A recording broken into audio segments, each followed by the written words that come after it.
तो नमस्कार प्रणाम दोस्तों।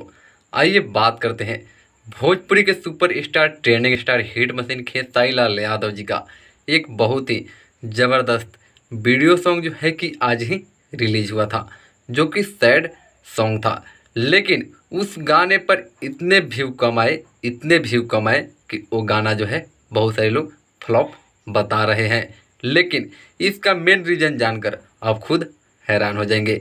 आपको बता दें कि ये गाना जो है कि सैड सॉन्ग है, और वो भी इस गाने को आप सभी के प्यारे सिंगर खेसारी लाल यादव जी गाए हैं।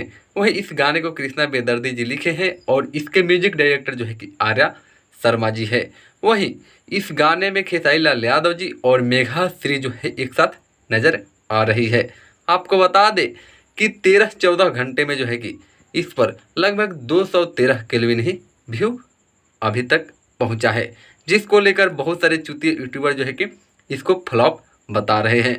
लेकिन ऐसा कुछ नहीं है, क्योंकि ये गाना जो है कि बजाना रिकॉर्ड्स भोजपुरी के नए यूट्यूब चैनल पर जो है कि रिलीज हुआ है, जिसको लेकर कुछ टेक्निकल इशू के चलते, यानी नए चैनल भी है और टेक्निकल इशू के चलते जो है पूरा भी अपडेट अभी तक नहीं हो पाया है, जिसको लेकर कुछ चंद चुतिए जो है कि लोगों को बहका रहे हैं कि खेसारी लाल यादव जी फ्लॉप हो गए। लेकिन ऐसा कुछ बात नहीं है।